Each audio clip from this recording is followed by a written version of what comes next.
നമസ്കാരം, ജന്മഭൂമിയിലേക്ക് സ്വാഗതം. Get out അടിക്കാൻ മുഖ്യമന്ത്രി പിണറായി വിജയന് മാത്രമല്ല തനിക്കും അറിയാം എന്ന് തെളിയിച്ചിരിക്കുകയാണ് ഗവർണർ ആരിഫ് മുഹമ്മദ് ഖാൻ.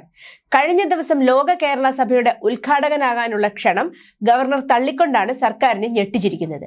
ക്ഷണിക്കാൻ ചെന്ന ചീഫ് സെക്രട്ടറി വി വേണുവിനെ ഗവർണർ മടക്കി അയച്ചു. ചീഫ് സെക്രട്ടറിയെ ഗവർണർ രൂക്ഷമായി വിമർശിച്ചെന്നാണ് വിവരം.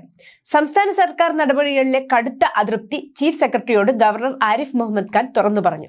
SFIക്കാർ തന്റെ കാർ തടഞ്ഞതിലടക്കം സർക്കാർ നടപടികളിൽ ഉണ്ടായ വീഴ്ചയടക്കം ഗവർണർ പരാമർശിച്ചതായാണ് വിവരം.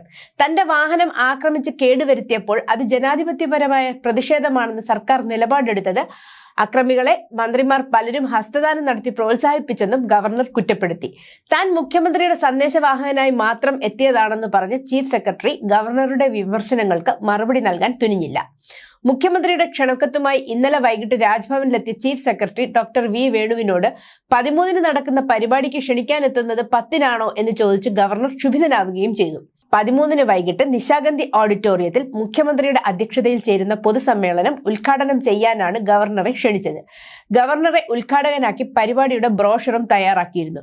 കഴിഞ്ഞ 3 ലോക കേരള സഭയുടെയും പൊതുസമ്മേളനത്തിന്റെ ഉദ്ഘാടകൻ ഗവർണറായിരുന്നു. സർക്കാരിന്റെ പല പരിപാടികൾക്കും തന്നെ മറന്നിട്ട് ഇപ്പോൾ ഓർത്തത് എന്തുകൊണ്ടാണെന്ന് ഗവർണർ ചീഫ് സെക്രട്ടറിയോട് ചോദിച്ചു.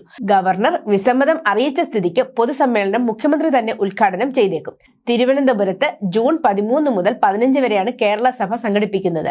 4-ാം ലോക കേരള സഭയിൽ 103 രാജ്യങ്ങളിൽ നിന്നും 25 സംസ്ഥാനങ്ങളിൽ നിന്നുമുള്ള പ്രവാസി പ്രതിനിധികളാകും പങ്കെടുക്കുക.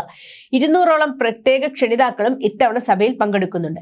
എമിഗ്രേഷൻ, കരട് ബിൽ 2021, വിദേശ റിക്രൂട്ട്മെന്റ് പ്രോഗ്രാമുകൾ, സുസ്ഥിര പുനരധിവാസം, നൂതന ആശയങ്ങൾ, കുടിയേറ്റത്തിലെ ദുർബല കണ്ണികളും സുരക്ഷയും, നവതൊഴിൽ അവസരങ്ങളും, നൈപുണ്യ വികസനവും, കേരള വികസനം, നവമാതൃകകൾ, വിദേശ രാജ്യങ്ങളിലേക്ക് മാറുന്ന തൊഴിൽ കുടിയേറ്റ നിയമങ്ങളും, മലയാളി പ്രവാസവും, വിജ്ഞാന സമ്പദ്ഘടനയിലേക്കുള്ള പരിവർത്തനവും, പ്രവാസികളും എന്നിങ്ങനെ 8 വിഷയങ്ങളിൽ അവതരണങ്ങൾ നടക്കും.